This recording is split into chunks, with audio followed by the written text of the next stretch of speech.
드렸습니다. 받았습니다.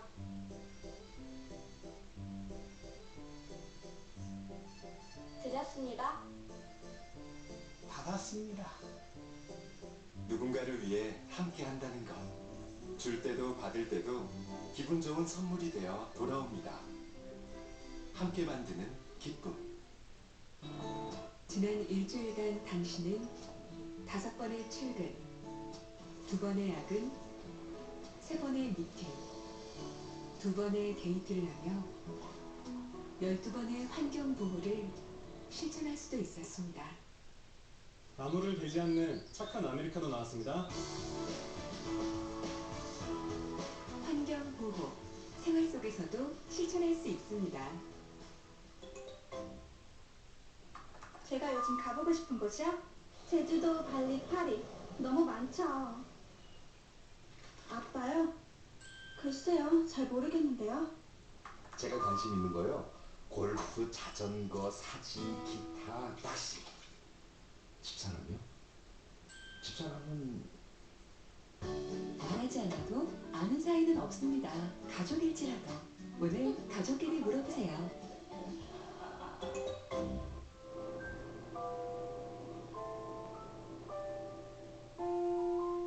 앉아도 돼요.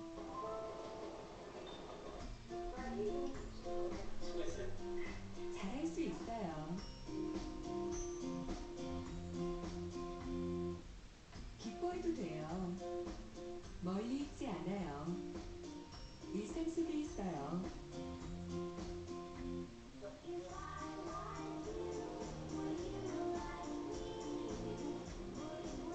우리의 미소가 희망을 자라게 합니다. 아이 낳고 싶은 대한민국. 난 음악으로 생각져 나는 래퍼 아름다운 걸 랩하게 된 기뻐 유네스코 세계기록 유산 훈민정음 해를 나뿐인 한글 TV 눈선에 쏟아지지 않은 말들 인터넷은 더해 씻고 버려진 한글 전작 끝엔 벽기다로 소통해 그게 이렇게 됐어 뭐라 한글 뭐라 한글 다르게 쓸수록 내가 존중받습니다. 그를 보아라. 어서오세요. 후두함 1mm 주세요. 후두함이요?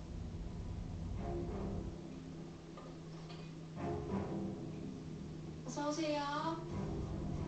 폐암 하나 주세요. 폐암이요? 뇌졸중 2갑 주세요. 오늘도 당신이 스스로 구입한 질병, 흡연. 치료하지 않으면 죽음에 이를 수 있습니다. 흡연은 질병입니다. 치료는 금연입니다. 초록이 가득한 정원을 받고 싶어요. Life's got together. We can talk about the weather. Almost anything you like.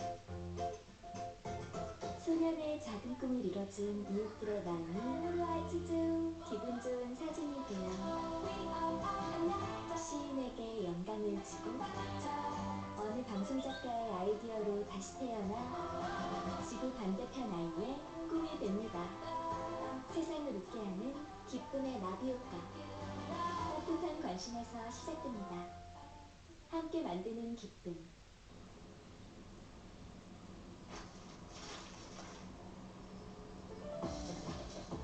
위로 국가대표, 열정 국가대표, 안전 국가대표, 응원 국가대표. 우리는 모두 희망이라는 금메달을 목에 건 대한민국의 희망 국가대표입니다. 함께 만드는 희망, 대한민국.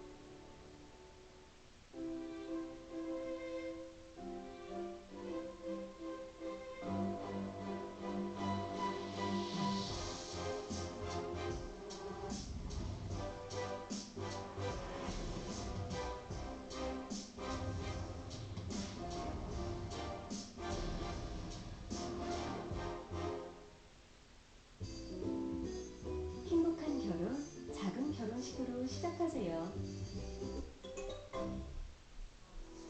내 아이도 아닌데 울음을 달래주고, 내가 길도 아닌데 기꺼이 동행하고, 내 가족도 아닌데 힘을 보태고, 내 이웃도 아닌데 어려움을 함께하고, 내 친구도 아닌데 하나 되어 응원하고, 내일은 아니지만 함께 더 행복한 내일을 맞이할 수 있고, 계엄령 문건 작성을 지시한 것으로 지목된 한민구 전 국방장관이 내란 음모 등의 혐의로 출국 금지 조치됐습니다. 송영무 국방장관과 기무사 간의 거짓말 공방도 전면전으로 치닫고 있습니다. 폼페이오 미 국무장관이 북한과의 비핵화 협상에서 인내하는 외교를 하고 있다며 질질 끌지는 않을 것이라고 말했습니다. 이런 가운데 북한은 교착 상태에 빠진 종전선언 문제를 해결하라고 우리 정부를 압박했습니다.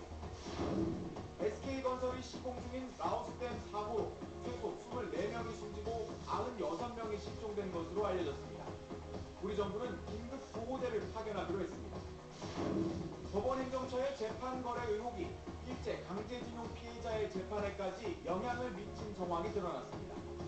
재판 결론을 미루는 대가로 외교부로부터 판사들의 해외 파견 자리를 더 얻어내려 했다는 의혹이 제기됐습니다. 오늘도 전국적으로 35도를 웃도는 띵통더위가 기승을 부릴 것으로 보입니다. 수도권에는 비가 조금 내리겠지만 폭염의 기세를 꺾지는 못하겠습니다.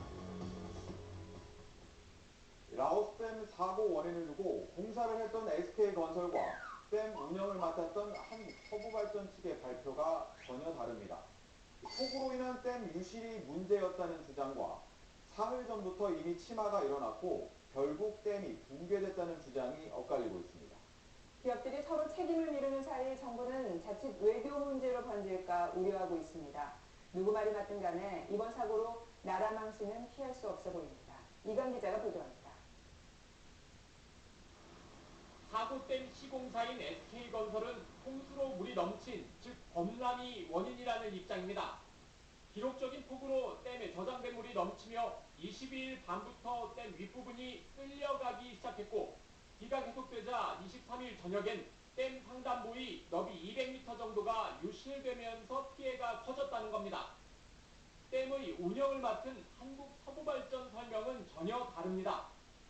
사고 3일 전인 20일 폭우가 이어지며 보조댐 한 개의 중앙 부분이 11cm 가라앉았고, 이틀 뒤인 22일엔 댐 상부 10여 곳에서 추가로 침하가 발견된 뒤 다음 날인 23일 오전 16m 높이의 댐 상단 1m 정도가 사라지며 4시간 후에 댐이 붕괴되기 시작했다는 겁니다. 양측 주장이 이렇게 엇갈리는 것은 사고 책임을 면하기 위한 것으로 보입니다. 댐의 설계와 시공은 SK건설이, 수량 관리와 발전 등 운영은 한국서부발전이 맡고 있기 때문입니다. 문제라고 하면 설계나 시공에 문제가 있을 수 있고 SK는 되게 안 받아들일 거예요. 유실로 인해서 홍수가 났다고 하면 운영의 문제이기 때문에 아마 서부발전 쪽에서 부담이 될 거예요. 정확한 원인은 라오스 당국이 조사로 규명되겠지만 합작사건의 책임 떠넘기기가 국익에 도움이 되지 않는다는 지적이 나옵니다.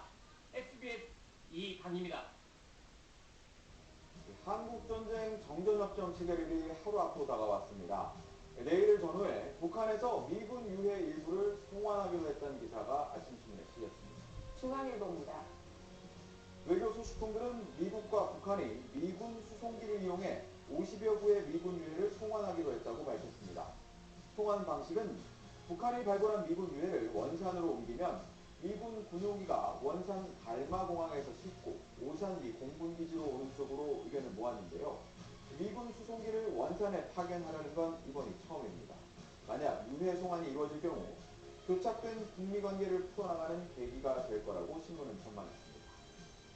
세계일보는 폼페이오 미 국무장관이 북한에 정치범을 석방하면 달러를 제공하겠다는 제안을 했다고 전했습니다. 폼페이오 장관이 이달